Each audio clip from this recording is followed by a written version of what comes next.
মন বলে চল ফিরে আবার, স্বপ্ন যাবে বাড়ি আমার। Hello everyone, this is Chaudhuri Adnan and you are watching The Ignitor. Hope you all are doing exceptionally well. So ভিডিওর প্রথমে দেখে হয়তো বুঝতে পেরেছেন আমরা ঈদ যাত্রা শুরু করেছি এবং এইটা নিয়ে আজকের ভিডিও। এবং গ্রামীণ ফোনের এই গানটা শুনলে বেশিরভাগ ক্ষেত্রে ঈদের যে ভাইবটা ক্রিয়েট হয় সেটা হচ্ছে অ্যামেজিং। তো সেটা যাই হোক, আমরা এখন যাত্রা শুরু করেছি হচ্ছে কুষ্টিয়ার উদ্দেশ্যে এবং ঢাকা থেকে কুষ্টিয়া যাওয়ার ক্ষেত্রে আমরা যে রুটটা ব্যবহার করবো সেটা হচ্ছে হেমায়তপুরের ভেতর দিয়ে। আর একটা রুট রয়েছে হচ্ছে নবীনগরের ভেতর দিয়ে, বাট সেই রুটটা অ্যাভয়েড করব কারণ ওই রুটে আজকে যেহেতু 27শে রমজান, সো আজকে অনেক বেশি ভিড় এবং ট্রাফিক থাকার কথা। আমরা এখন আছি মানিকগঞ্জের সিংগাইর উপজেলার ভেতরে। আর এই রাস্তাটা দিয়ে যাওয়ার সুবিধা হলো একটাই, এই রাস্তাটাতে বড় বড় গাড়ির চাপ কম, অর্থাৎ পরিবহনের বাসগুলোর চাপ নেই। তবে সমস্যা হচ্ছে অনেক বেশি অটো এবং সিএনজি রাস্তায়, তো অনেক বেশি কনসিয়াস থাকা লাগে। বাট আমি যেহেতু এখন সকালে বের হয়েছি, তো রাস্তায় গাড়ির চাপ কিছুটা কম। তবে গাড়ির চাপ কম থাকলেও হাইওয়ে রাইডের ক্ষেত্রে কিছুটা সচেতন থাকাই লাগে, কারণ যে কোনো সময় যে কোনো দিক থেকে গাড়ি চলে আসতে পারে। সো আমি সবসময় চেষ্টা করি অনেক কনসার্ন নিয়ে বাইকটা রাইড করা। আর আমি যখনই কোনো লং রাইডে বের হই তার পূর্বেই, অর্থাৎ আমি গত রাত্রেই যেমন বাইকের তেল ভরে নিয়েছি এবং প্লাস বাইকের মোবিল চেঞ্জ করার দরকার ছিল সেটা করলাম। ট্যুর দেওয়ার আগে অবশ্যই আমি বাইক ওয়াশ করাই, কারণ আমার কাছে এটা একটা ইমপ্রেশন ক্রিয়েট করে। তো পরিষ্কার পরিচ্ছন্ন একটা বাইক নিয়ে ট্যুর দিচ্ছি। সো এই তো মোটামুটি গতকালকের কাজগুলো শেষ করার পর আজকে সকাল সকাল রওনা দিলাম। আল্লাহর রহমতে হয়তো কুষ্টিয়াতে পৌঁছে যাব। আর এই রাস্তা দিয়ে গেলে মোটামুটি প্রায় 11 থেকে 12 কিলোমিটার রাস্তা সেভ হয়, যেটা কিনা নবীনগর দিয়ে গেলে প্রায় 12 কিলোমিটার বেশি হয়।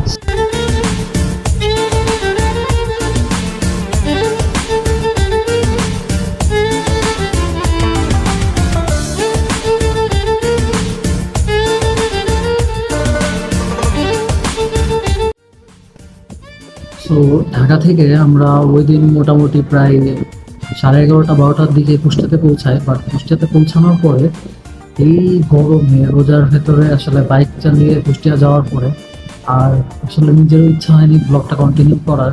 বাট ঢাকা আসার পর মনে হলো যে আসলে যেহেতু ভিডিও ফুটেজগুলো আছেই, সো ব্লগটা কন্টিনিউ করি। দেন আমরা ওই দিন হচ্ছে 11:30-12টার সময় কুষ্টিয়াতে পৌঁছাই এবং কুষ্টিয়াতে পৌঁছানোর পরে তার একদিন পরে চাঁদ রাতের দিন আমরা একটা পিকনিক করি, অর্থাৎ ফ্যামিলি সবাই মিলে মোটামুটি ফ্যামিলি গ্যাদারিং বলা যায়।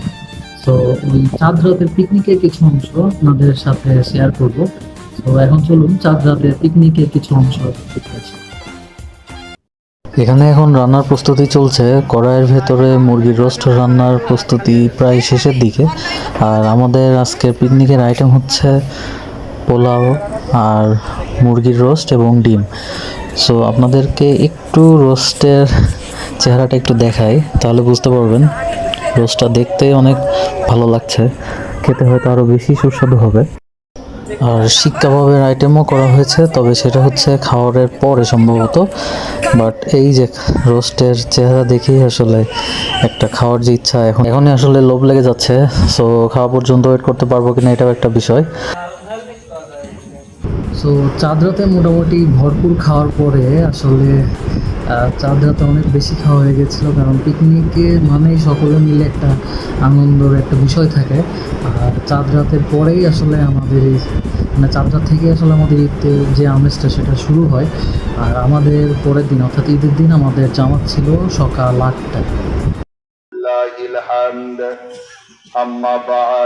واعلموا أن يومكم هذا يوم عيد لله عليكم فيه العوايد الإحسان.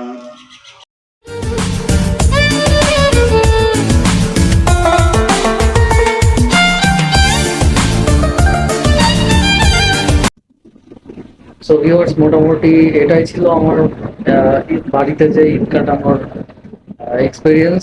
আর এই তীব্র রোদে আসলে খুব বেশি জায়গায় ঘোরাঘুরি এবার করিনি। আর আপনারা যারা এই রোদের ভেতরে বের হবেন একটু দেখে শুনে বের হবেন। তো এই তো আজকের মতো ভিডিওটা এখানেই শেষ করছি, দেখা হবে নতুন কোনো ভিডিওতে। টিল দেন ভালো থাকবেন, সুস্থ থাকবেন।